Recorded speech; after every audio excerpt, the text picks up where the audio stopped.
بسم اللہ الرحمن الرحیم۔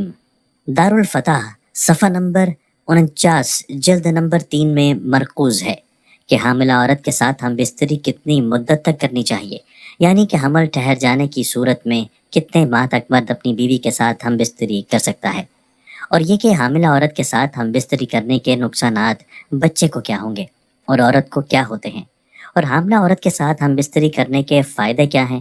ناظرین، حدیث مبارکہ اور قرآن پاک کی روشنی میں آج کی اس معلوماتی ویڈیو کا مقصد یہ ہے کہ ہم تمام مسلمانوں کو معلوم ہونا چاہیے کہ شریعت محمدیہ میں حاملہ عورت کے ساتھ ہم بستری کب تک کر سکتے ہیں۔ ناظرین، اپنی بیوی کے ساتھ ہم بستری کرنا سنت عمل ہے، اور سنت عمل جس نے ایک ادا کیا ہوگا اس نے 10 نیکیاں حاصل کی۔ حدیث صحیح المسلم میں حضرت عبداللہ بن عمر رضی اللہ تعالیٰ عنہ فرماتے ہیں کہ اللہ تعالیٰ اس میاں بیوی پر راضی ہوتا ہے جو سرد راتوں میں ہم بستری کرتے ہیں اور رب کے ڈر سے ٹھنڈے پانی سے غسل کرتے ہیں اور اس کی رضا پر راضی رہتے ہیں۔ اس وقت اللہ تعالیٰ فرشتوں سے فرماتا ہے، اے فرشتوں، تم ان کے سابقہ گناہ معاف کر دو، کیونکہ اس نے میری رضا کے لیے ٹھنڈے پانی میں غسل کیا ہے، اس لیے میں ان پر راضی ہو گیا ہوں۔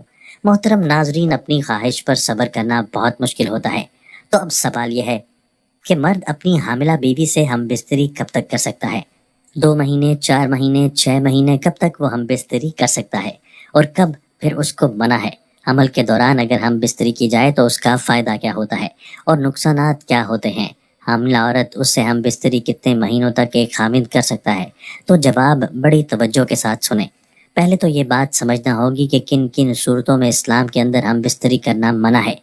پہلی چیز ہے حیض کے دوران۔ حیض کم سے کم مدت ہے 3 دن، زیادہ سے زیادہ مدت ہے 10 دن۔ ان 3 سے 10 دنوں کے درمیان آپ ہم بستری نہیں کر سکتے۔ اپنی حلال بیوی کے ساتھ قرآن پاک نے عورت کے حیض کے ایام میں منع کر دیا ہے۔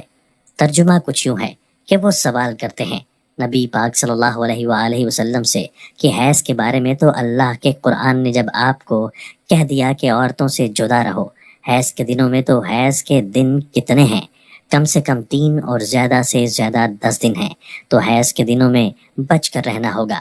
دوسری جگہ شریعت محمدیہ نے جو قید اور منع فرمایا ہے اپنی حلال بیوی سے ہم بستری کرنے کو، وہ ہے نفاس کے دنوں میں۔ نفاس کیا ہوتا ہے؟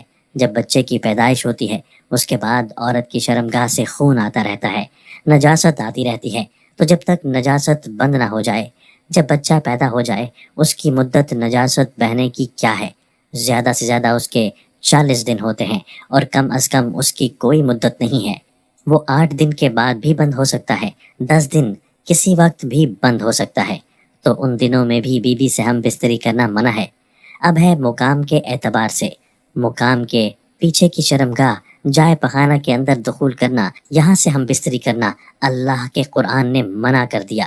شریعت مطہرہ کے دیگر تمام علماء کرام اور ہمارے پیارے نبی حضرت محمد صلی اللہ علیہ وآلہ وسلم سے یہ بات ثابت شدہ ہے، عورت کے پیچھے کی شرمگاہ سے ہم بستری کرنا، دخول کرنا حرام ہے، بچنا ہوگا۔ بہت بڑی اللہ کی ناراضگی والا عمل ہے، لہٰذا اس سے بچنا ہوگا۔ اللہ کے قرآن پاک میں ہے ترجمہ کہ تمہاری بیویاں تمہاری کھیتی ہیں، تم جہاں سے چاہو آؤ، لیکن کہاں آؤ؟ حرف کے اندر، یعنی کھیتی کے اندر۔ کھیتی وہ ہوتی ہے جس کے اندر بیج ڈالا جاتا ہے، تو بیج اگتا ہے۔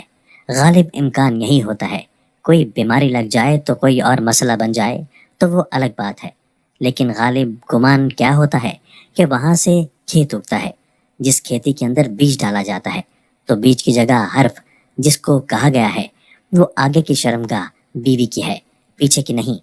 وہ جائے پخانہ ہے، جائے نجاست ہے، اس سے بچنا ہوگا۔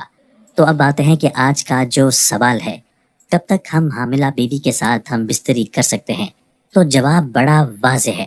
شریعت مطہرہ اسلام کے تمام ماخذ قرآن و حدیث، اجماع یا سارے آپ کو اجازت دیتے ہیں کہ آپ جب چاہیں، یعنی اگلے دن بچے کی پیدائش ہونے والی ہے، اس سے پہلے آپ اگر ہم بستری کرنا چاہتے ہیں تو کر سکتے ہیں۔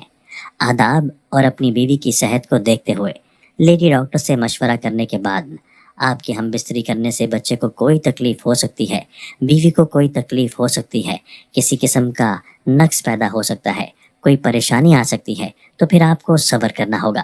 اور اگر اس طرح کا کوئی خدشہ نہیں ہے، کوئی امکان نہیں ہے، تو آپ آزاد ہیں، جب چاہیں جیسے چاہیں، جیسے آپ کی بیوی کے لیے آسانی ہو، اس کو تکلیف نہ ہو، بیوی کو بھی تکلیف نہ ہو، بچے کو بھی تکلیف نہ ہو، صرف یہی چیز آپ نے سامنے رکھنی ہے۔ باقی سب کچھ لوگوں کی باتیں اپنی اپنی جگہ پر، ان کو نہیں دیکھنا۔ صرف اور صرف شریعت مطہرہ آپ کو اس حوالے سے آزاد چھوڑ رہی ہے۔ صرف آپ نے ڈاکٹر کی رائے کا احترام کرنا ہے، لیکن ڈاکٹر جو مستند مسلمان ڈاکٹر ہو۔ حاملہ بیوی کے ساتھ ہم بستری کرنے کے فوائد کیا ہیں؟ فقہا کی رائے ہے، لیکن رائے انتہائی مستند کتاب کے اندر لکھی ہوئی ہے۔ رد المختاریہ فتویٰ کی بہت بڑی کتاب ہے، دارالافتاء کا حصہ یہ کتاب ہے، بڑی معتبر کتاب ہے، جس کے صفحہ نمبر 49 جلد نمبر 3 پر یہ بات موجود ہے کہ اگر حاملہ بیوی سے ہم بستری کی جائے تو بچہ، اس کی قوت سماعت کے اندر اضافہ ہوتا ہے، مضبوط ہوتی ہے، اس کے بال بڑھتے ہیں، اور تیسری چیز یہ ہے کہ اس کی بینائی تیز ہوتی ہے۔ یہ فائدے ہیں اس عمل کے۔ اگر اس کو اس سوچ کے ساتھ، اس یقین کے ساتھ کیا جائے تو انشاءاللہ یہ فائدہ حاصل ہوگا۔